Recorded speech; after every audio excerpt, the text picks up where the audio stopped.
ನಿಜವಾದ ಮೌನ ಅಂತಂದ್ರೆ ಸಾಮಾನ್ಯವಾಗಿ ಮೌನ ಅಂದ ತಕ್ಷಣ ಎಲ್ರು ಕೂಡ ಬಾಯಿನ ಲಾಕ್ ಮಾಡೋದು ಅಂತ ಅಂದ್ಕೊಂಡ್ಬಿಡ್ತಾರೆ.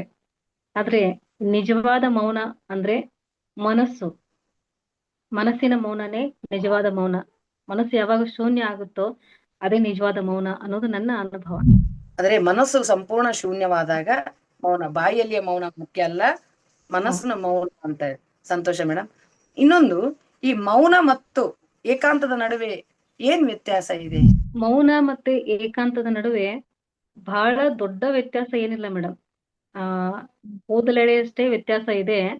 ಆದ್ರೆ ಅದು ಬಹಳಷ್ಟು ಆಳವಾಗಿದೆ ಅಂತ ಹೇಳ್ಬೋದು. ಯಾಕಂದ್ರೆ ಏಕಾಂತದಲ್ಲಿ ನಾವ್ ಇರ್ತೀವಿ. ಓಕೆ, ಏಕಾಂತದಲ್ಲಿ ನಾನಿದ್ದಾಗ ನನ್ನ ಜೊತೆಗೆ ಭಾವನೆಗಳಿರುತ್ತೆ, ನನ್ನ ಜೊತೆಗೆ ಕಲ್ಪನೆಗಳಿರುತ್ತೆ, ನನ್ನ ಜೊತೆಗೆ ನನ್ನ ಯೋಚನೆಗಳಿರುತ್ತೆ, ನನ್ನ ಯೋಜನೆಗಳಿರುತ್ತೆ. ಹೌದಾ? ಅದು ಏಕಾಂತ. ನನ್ ಜೊತೆಗೆ ಯಾರು ಇರಲ್ಲ, ಬಟ್ ನಾನ್ ಇರ್ತೀನಿ, ನನ್ ಜೊತೆಗೆ ಇದೆಲ್ಲಾನು ಇರುತ್ತೆ. ಓಕೆನಾ?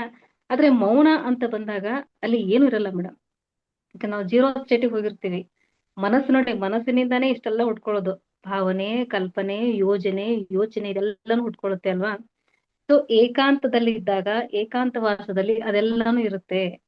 ಮೌನ ಅಂತ ಬಂದಾಗ ಮನಸ್ಸೇ ಅಲ್ಲಿ ಶೂನ್ಯ ಆಗಿ ಹೋದಾಗ ಅಲ್ಲಿ ಯಾವುದು ಇರೋದಿಲ್ಲ. ಅಲ್ಲಿ ಯಾವ ಕಲ್ಪನೆ ಇರೋದಿಲ್ಲ, ಯಾವುದೇ ಭಾವನೆ ಇರೋದಿಲ್ಲ, ಯಾವುದೇ ಯೋಜನೆ ಇರೋದಿಲ್ಲ, ಯಾವುದೇ ಯೋಚನೆ ಕೂಡ ಇರೋದಿಲ್ಲ. ಹಾಗಾಗಿ ಮೌನ ಮತ್ತೆ ಏಕಾಂತ ಎರಡು ಒಂದೇ ಅಂತ ಅನ್ಸುತ್ತೆ. ಎರಡು ಒಂದೇ ಅಂತ ಅನ್ಸುತ್ತೆ, ಆದ್ರೆ ಮಧ್ಯೆ ಸ್ವಲ್ಪ ವ್ಯತ್ಯಾಸ ಇದೆ ಅಷ್ಟೇ. ಸೊ ಅದನ್ನ ಏಕಾಂತ ವಾಸದಲ್ಲಿ ಇದ್ದಾಗ ಈ ಮೌನಕ್ಕೆ ಹೋಗೋದು ಒಂದು ಒಂದು ರೀತಿಯ ಆ ವಿಧಾನ ಅಂತ ಹೇಳ್ಬೋದು. ಈ ಕೆಲವಷ್ಟು ಜನ ಏಕಾಂತ ವಾಸವನ್ನ ಬಯಸ್ತಾರೆ. ಏಕಾಂತದಲ್ಲಿ ಇರ್ಬೇಕಪ್ಪ, ಒಬ್ರೇ ಇರ್ಬೇಕು ಅಂತ ಬಯಸ್ತಾರೆ ಅಲ್ವಾ? ಸೊ ಅವ್ರಿನ ಹೊರಗಿನ ಒಂದು ಕ್ರೌಡ್ ಇಂದ ದೂರ ಇರೋದಕ್ಕೆ ಬಯಸ್ತಾರೆ, ಬಟ್ ಒಳಗಡೆ ಒಂದು ಕ್ರೌಡ್ ಇರುತ್ತಲ್ಲ, ಅದನ್ನ ಅವರು ಗೆಲ್ಲೋದಕ್ಕೆ ಪ್ರಯತ್ನ ಮಾಡೋದಿಲ್ಲ. ಹಾಗಾಗಿ ಏಕಾಂತನೇ ಬೇರೆ, ಮೌನನೇ ಬೇರೆ. ಸ್ವಲ್ಪ ವ್ಯತ್ಯಾಸ ಇದೆ ಅಷ್ಟೇ, ಬಹಳ ದೊಡ್ಡ ವ್ಯತ್ಯಾಸ ಏನಿಲ್ಲ. ಸೊ ನಾವು ಏಕಾಂತವಾಸನ ನಿರಂತರವಾಗಿ ಪ್ರಾಕ್ಟೀಸ್ ಮಾಡ್ತಾ ಹೋದ್ವಿ ಅಂತಂದ್ರೆ ಅದು ಮೌನಕ್ಕೂ ಕೂಡ ದಾರಿ ಆಗುತ್ತೆ ಅಂತಕ್ಕಂಥದ್ದು. Thank you madam. ರಿಯಲಿ ನಿಜವಾದ ಅದ್ಭುತವಾದ ಸಂದೇಶ ಇದು. ಕೇವಲ ಏಕಾಂತದಲ್ಲಿದ್ರೆ ನಾವು ಮೌನವಾಗಿ ಇದೀವಿ ಅಂತಲ್ಲ, ಆದ್ರೆ ಏಕಾಂತ ಮೌನಕ್ಕೆ ಪೂರಕ ಆಗುತ್ತೆ.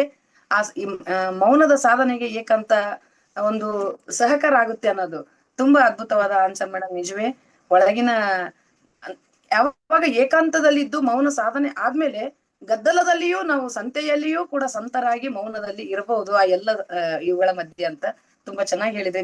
Thank you madam. ಈಗ ಇನ್ನೊಂದು, ಮನಸ್ಸಿನ ಮೌನವನ್ನ ನಾವು ಹೇಗೆ ಅನುಭವಿಸಬಹುದು? ಮ್ಯಾಮ್ ಹೇಳ್ಬೇಕು ಅಂತಂದ್ರೆ ಇದು ಮನಸ್ಸಿನ ಮೌನ ಅಂತ ಅನ್ನೋದು ಸ್ವಲ್ಪ ನಮ್ಗೆ ಗೊಂದಲಮಯವಾಗಿರುತ್ತೆ. ಮನಸ್ಸು ಹೇಗೆ ಮೌನ ಆಗುತ್ತೆ, ಮನಸ್ಸು ಮೌನದಲ್ಲಿದ್ದಾಗ ಅದು ಅನುಭವಕ್ಕೆ ತಂದ್ಕೊಳ್ಳೋದು ಹೇಗೆ ಅನ್ನೋ ಒಂದು ಸ್ವಲ್ಪ ಗೊಂದಲಮಯ ಅಂತ ಅನ್ಸುತ್ತೆ.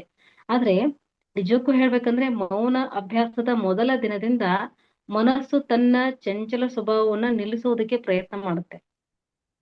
ಅದು ಅನುಭವದ ಮೊದಲ ಹೆಜ್ಜೆ ಅಂತ ಹೇಳ್ಬೋದು. ಸಾಕಷ್ಟು ವಿಚಾರಗಳು ಬರ್ತಾ ಇರುತ್ತೆ, ನೆಗೆಟಿವ್ ಯೋಚನೆಗಳು ನಮ್ಮ ಮುಂದೆ ಬಂದು ಹೋಗ್ತಾ ಇರುತ್ತೆ, ಪಾಸಿಟಿವ್ ಯೋಚನೆ ನಮ್ಮ ಮುಂದೆ ಬಂದು ಹೋಗ್ತಾ ಇರುತ್ತೆ, ಯಾರನ್ನೋ ಬೈಬೇಕು ಅನಿಸ್ತಾ ಇರುತ್ತೆ, ಒಳಗಡೆ ಒಂದ್ ರೀತಿ ಇರಿಟೇಷನ್ ಸ್ಟಾರ್ಟ್ ಆಗುತ್ತೆ. ಸೊ ಮನಸ್ಸು ಮೌನದ ಆಚರಣೆಯಲ್ಲಿ ಇದ್ದಾಗ ಬರುವಂತಹ ಅನುಭವಗಳು ಈ ರೀತಿ ನಾವು ಅನುಭವಕ್ಕೆ ತಂದ್ಕೋಬಹುದು.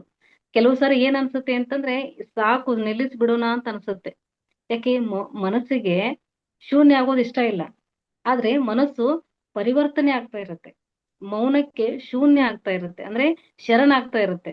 ನಾನು ಸರೆಂಡರ್ ಆಗ್ತಾ ಇದ್ದೀನಿ, ನನಗೆ ಮೌನ ಬೇಕು, ಐ ಆಮ್ ಸರೆಂಡರ್ ಅಂದ್ರೆ ನನಗೂ ಸಾಕಾಗಿದೆ, ಚಂಚಲ ಸ್ವಭಾವನ ಇಟ್ಕೊಂಡು ಸಾಕಾಗಿದೆ, ನಾನು ಕೂಡ ಮೌನಕ್ಕೆ ಶರಣಾಗ್ಬೇಕು ಅಂತೇಳಿ ಅದು ಪ್ರಿಪರೇಷನ್ ಮಾಡ್ತಾ ಇರುತ್ತೆ.